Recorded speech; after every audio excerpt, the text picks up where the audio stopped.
The projector screen hummed, casting a cold, blue light over the mahogany conference table.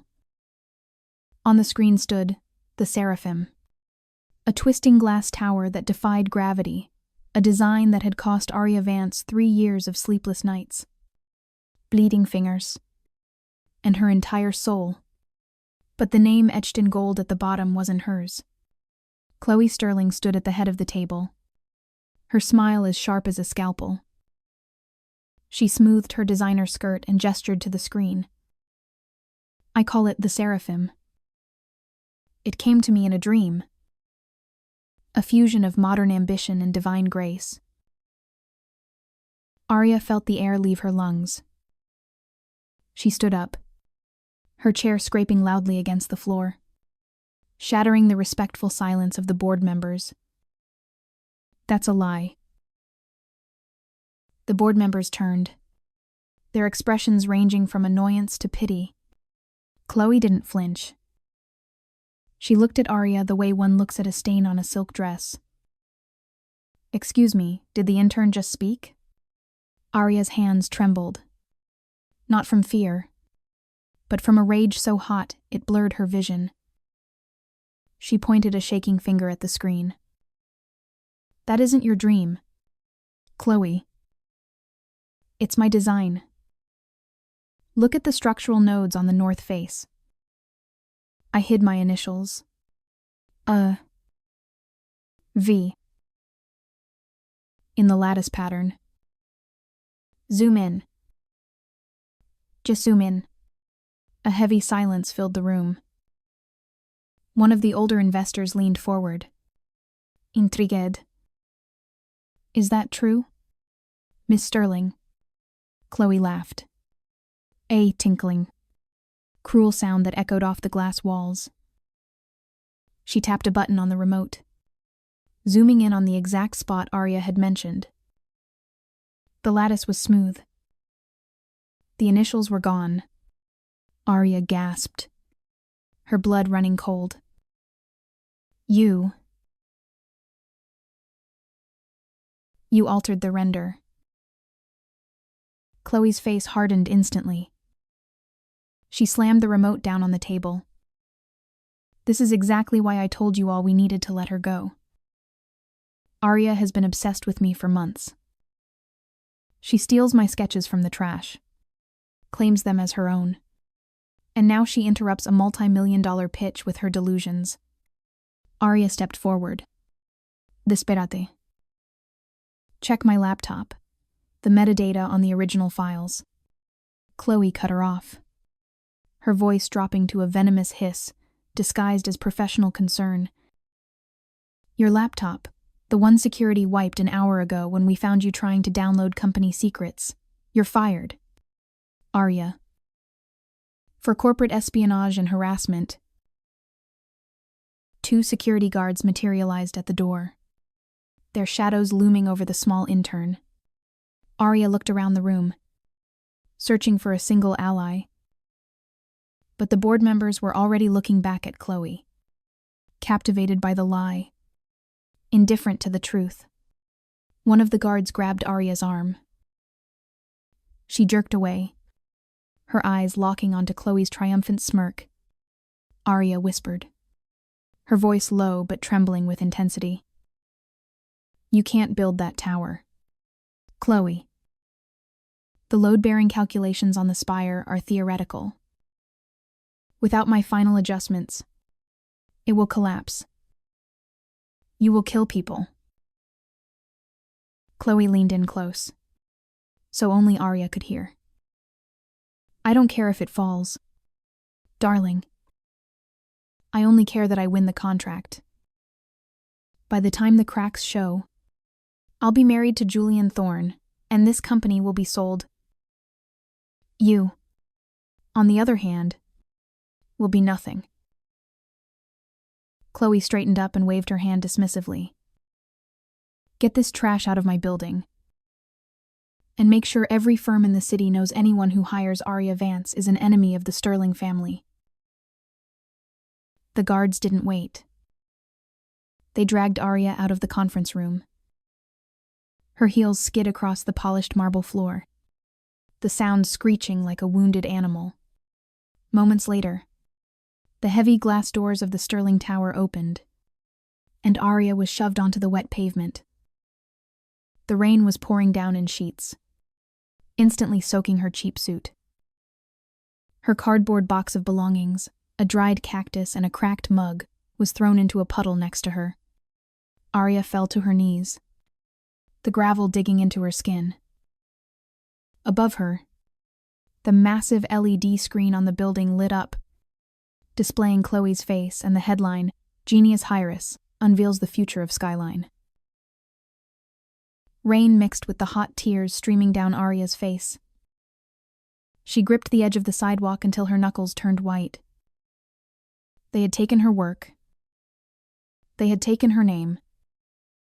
They had taken her future. But as she looked up at the towering skyscraper that rejected her, something inside, Arya snapped and then rehardened into something colder than steel. Arya wiped the rain from her eyes, her voice barely a rasp against the storm. "Build it, Chloe. Build my tower. And when it starts to crumble, I will be the only one holding the blueprint to save you. Or bury you."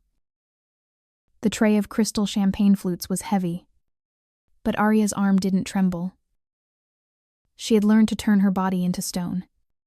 3 months of rejection letters had taught her one thing: Chloe's threat wasn't empty. The Sterling family had buried her name so deep that even small renovation firms wouldn't touch her CV. Now, she wore a generic black vest and a name tag that simply read, "Staff," moving like a ghost through the crowd of investors she used to dream of presenting to. Chloe Sterling sat in the center of the VIP booth, holding court like a queen. She laughed loudly, her hand resting possessively on the arm of a man who looked like he wanted to be anywhere else. Julian Thorne. The heir to the Thorne dynasty and the sole financier of the Seraphim Tower. He was sharper in person than on magazine, Cover's dark eyes that scanned the room with predatory boredom, a jawline that seemed carved from granite. He wasn't laughing at Chloe's jokes. He was staring at the blueprint spread out on the table between empty oyster shells. Arya approached the table to refill glasses. She kept her head down, praying. The dim lighting would mask her identity. Chloe stopped mid-sentence. Her eyes narrowed, then widened with malicious glee. She snapped her fingers. "Wait. I know this scent. It smells like desperation." The conversation at the table died. Chloe reached out and tilted Arya's chin up with a freshly manicured finger. Chloe smirked, turning to the group. "Everyone. Look, it's Arya Vance, the visionary who claimed she designed my tower. Now she's pouring my champagne. How fitting." A ripple of uncomfortable laughter went through the group. Julian didn't laugh. He didn't even look up from the blueprints. Arya pulled her chin away, her expression blank. "Would you like more champagne, Miss Sterling, or should I clear the table?" Chloe grabbed a glass of red wine and deliberately tipped it over. The dark liquid splashed across the blueprints and onto Arya's wrist. Chloe gasped dramatically, covering her mouth. "Oh, clumsy me. But you're used to cleaning up messes, aren't you? Wipe it up. Now." Arya stared at the wine soaking into the paper. It was pooling right over the structural cross-section of the 40th floor, the exact spot where the stress load was highest. Arya pulled a cloth from her apron. As she wiped the table, her hand brushed against Julian's. For a split second, she stopped. She tapped her index finger twice on the wet blueprint. right on the fatal flaw she had warned Chloe about months ago. Then she looked directly at Julian. Arya whispered, barely audible over the music. The wind shear coefficient on floor 40 is wrong. If you use the standard steel grade listed here, the glass will shatter at 50 miles per hour. Julian froze, his dark eyes locked onto hers, sudden intensity replacing his boredom. Chloe didn't hear the technical detail. She only saw the delay. What are you whispering about? Get out of my sight before I have you fired from this job, too. Arya stood up, bowed slightly, and walked away, taking her dignity with her into the kitchen. An hour later, the back alley of the club was damp and smelling of garbage.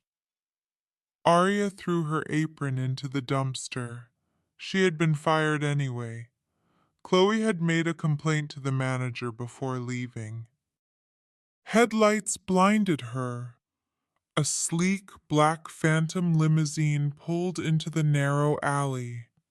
Blocking her exit, the rear window rolled down. Julian Thorne sat in the shadows, the blueprint resting on his lap. He didn't look at her, he looked at the paper. Julian spoke, his voice deep and devoid of warmth. I checked the calculations. You were right. The wind shear would have turned the lobby into a guillotine of falling glass. Arya crossed her arms, shivering in the cold night air. Tell Chloe to fix it. It's her design, isn't it? Julian turned his head slowly. His gaze was calculating, like he was appraising a weapon. Chloe is an idiot. We both know that. But she has the Sterling name, and I have a contract with her father. I can't fire her publicly without tanking the company's stock. He extended a hand through the window, holding a black card with no numbers, just a golden emblem of a thorn. Julian continued, his tone shifting to a command. I don't need a waitress. I need a shadow architect. Someone to audit every line Chloe draws, fix her mistakes before construction, and ensure my tower stands. Arya looked at the card. You want me to work for you in secret while she takes the credit. Julian's lips curled into a faint, dangerous smile. Who said she keeps the credit? The contract has a clause. If the lead architect makes 3 catastrophic errors during construction, the Thorne Group assumes full intellectual property rights and terminates the partnership. He leaned closer to the window. She has already made 1 error tonight by ignoring the wind shear. You help me find 2 more, and the tower is yours, along with her reputation. Arya reached out and took the card. The cold metal felt heavy in her hand. It wasn't just a job offer, it was a loaded gun. Arya looked him in the eye. I don't just want the tower, Mr. Thorne. I want her to watch me take it. Julian rolled up the window. Get in! We have work to do.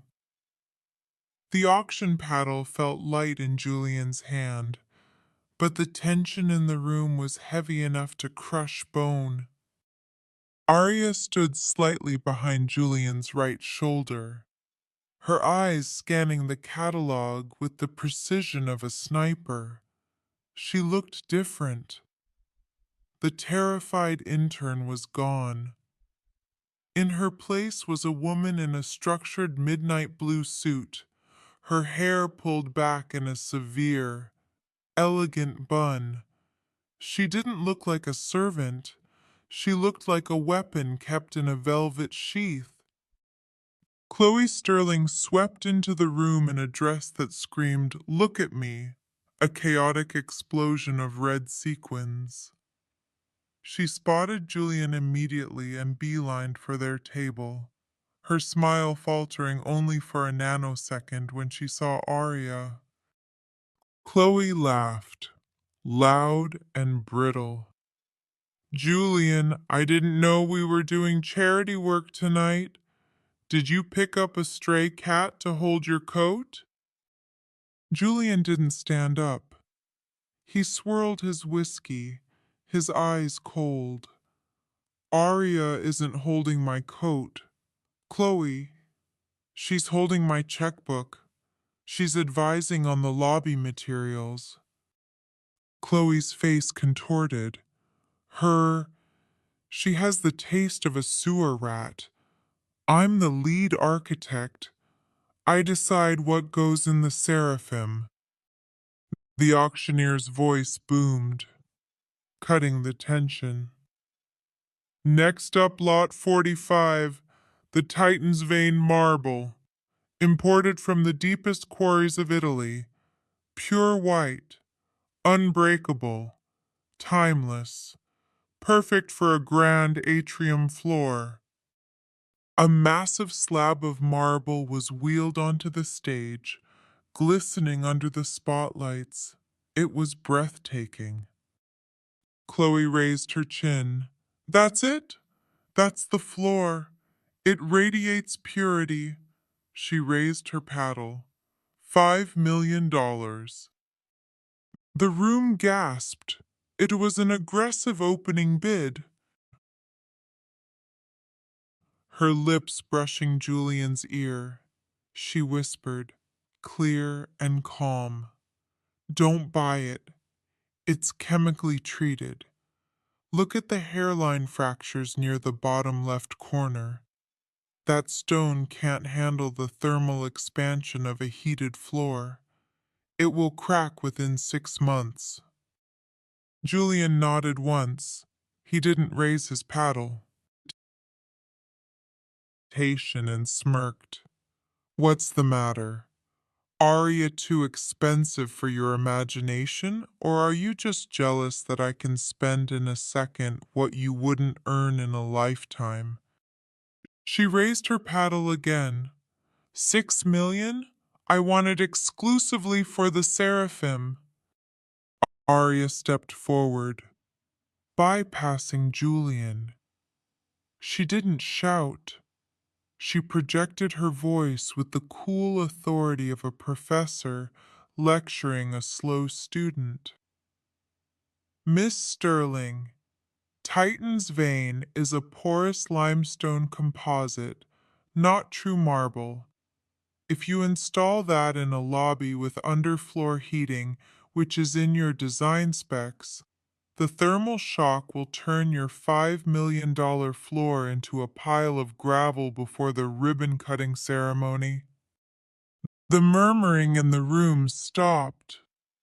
Other developers lowered their paddles, looking from the stone to Arya. Chloe turned red. She marched up to Arya, jabbing a finger in her face. "You liar! You're just trying to sabotage me because you're bitter. This is certified Italian stone, I'm buying it. And I'm going to make sure everyone knows Julian Thorne lets his assistant insult professional visionaries." Chloe slammed her paddle down on the table. 7 million sold. The room applauded politely, but the eyes of the veteran builders were skeptical. They had heard Aria's warning. Chloe beamed, turning to Julian for validation. "See, I have the guts to make bold choices. That's what makes a genius." Julian took a sip of his drink, then pulled a small notebook from his pocket. He uncapped a fountain pen. Julian spoke, his voice smooth and deadly. Congratulations on the purchase. Chloe, you can invoice the Sterling firm for that 7 million. The Thorn Group won't pay for substandard materials. Chloe's smile dropped. What it's for our building. Notebook a number 2 encircled it. Julian looked up, his eyes locking with Arya's. According to our contract, gross negligence in material selection constitutes a strike.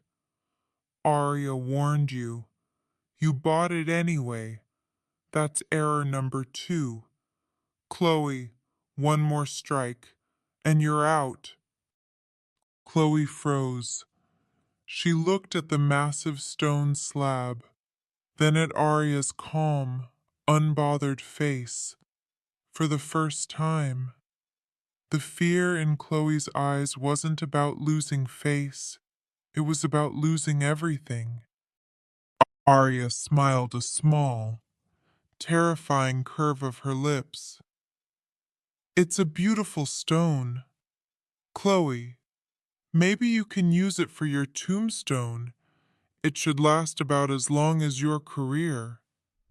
The wind at 900 feet was a living thing, screaming against the reinforced glass of the observation deck. Chloe Sterling stood at the podium, her hair whipped by the drafts leaking through the unfinished seals. She gripped the microphone, shouting over the gale to the terrified investors and city inspectors. Do not panic. The swaying is normal. My design incorporates a flexible spine to absorb the wind energy. The floor beneath them lurched violently to the left. A table of hors d'oeuvres slid across the room, crashing into the wall. Screams erupted from the press corps. Arya stood by the emergency elevator, flanked by 2 police officers Chloe had summoned 10 minutes ago. The handcuffs were cold on her wrists. Chloe had accused her of planting a virus in the building's sway control system. Chloe pointed a trembling finger at Arya. It's her. She's the saboteur. She corrupted the gyroscope software so she could swoop in and play the hero. Take her away before she brings the whole tower down. The lead officer grabbed Arya's shoulder. Ms. Vance, let's go. She didn't look at the officer. She looked at the massive digital readout on the wall.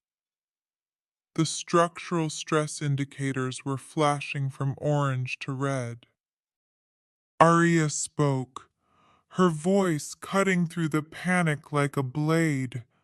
Officer, if you take me down that elevator, we will all die. The elevator shaft is warping. In 3 minutes, the guide rails will snap. The building groaned a deep, terrifying sound of steel being twisted beyond its yield point. Julian Thorne, who had been bracing himself against a pillar, stepped forward. His face was pale, but his eyes were focused on Arya. Let her speak. Chloe shrieked, her composure completely gone. No! She's a criminal, Julian. She's trying to trick you. Arya shook off the officer's hand and walked toward the control console in the center of the room. The handcuffs clattered as she raised her hands to the screen. Arya turned to Chloe. You didn't read the addendum I sent yesterday. Did you? The virus you found wasn't a virus? It was a fail-safe protocol for high-velocity wind shear. You deleted it this morning because you thought it was bloatware. The red lights on the console began to blink rapidly. An automated voice blared, "Critical failure. Dampers offline. Collapse imminent." The city inspector fell to his knees, praying. The cameras were rolling, broadcasting the utter failure of the Sterling heiress to the entire world. Chloe scrambled at the controls, mashing buttons randomly. "Make it stop. Why isn't it stabilizing? I designed the dampeners." Arya stood directly behind her. "No, Chloe, you designed a pretty picture. I designed the machine that keeps it standing." Arya looked at Julian. "Uncuff me, now!" Hesitate. He pulled a key from the officer's belt and unlocked the cuffs. Arya cracked her knuckles and shoved Chloe aside. Chloe fell hard onto the floor, her expensive dress tearing on an exposed bolt. Arya's fingers flew across the keyboard, rerouting hydraulic pressure to the auxiliary counterweights, disengaging the aesthetic lock on the outer vents. She slammed the Enter key. "Override code AV Genesis 01. Building groaned one last time aloud. Metallic thud echoed through the structure as the massive hidden vents on the exterior opened up, allowing the wind to pass through the building instead of hitting it flat on. The violent swaying stopped instantly. The floor steadied. The wine in the glasses settled. The automated voice chimed. "Sweet and calm system stabilized. Welcome back, lead architect Vance." Silence descended on the room. The only sound was Chloe's ragged breathing from the floor. Every camera turned to Arya. She stood bathed in the flashing blue light of the system, looking not like a server, or an intern, or a criminal, but like the god of the tower. Julian walked over to the console. He looked at the screen, which now displayed the system logs. User Chloe S. deleted safety protocol at 08:00 a.m. User Aria V restored system at 09:15 p.m. Julian turned to the crowd. His voice was low, amplified by the stunned silence. "Ladies and gentlemen, I apologize for the disturbance. It appears there was a clerical error regarding the project leadership." He walked over to Chloe, who was trying to crawl away. He looked down at her with absolute disgust.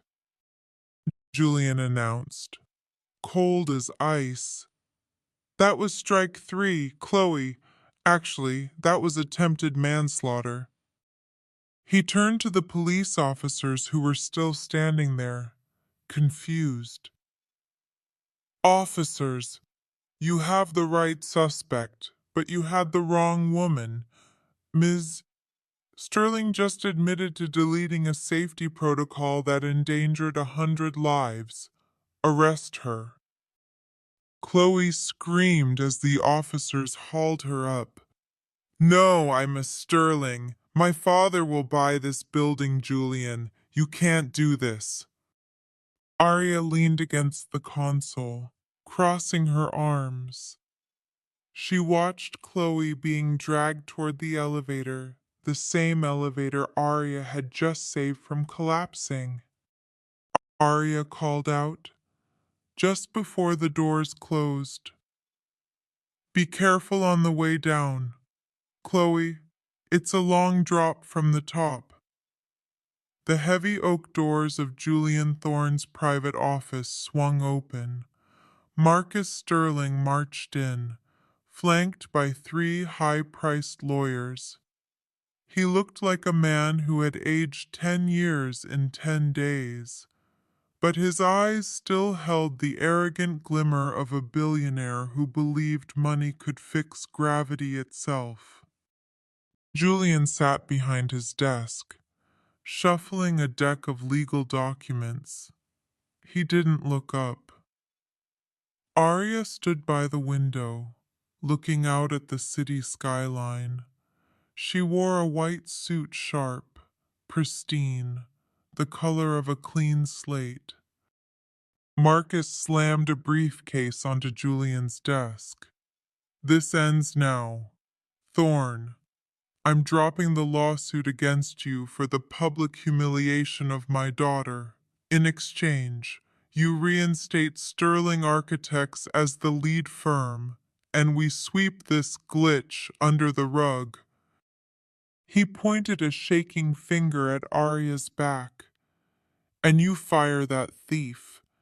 She embarrassed a Sterling on live television. She will never work in this city again.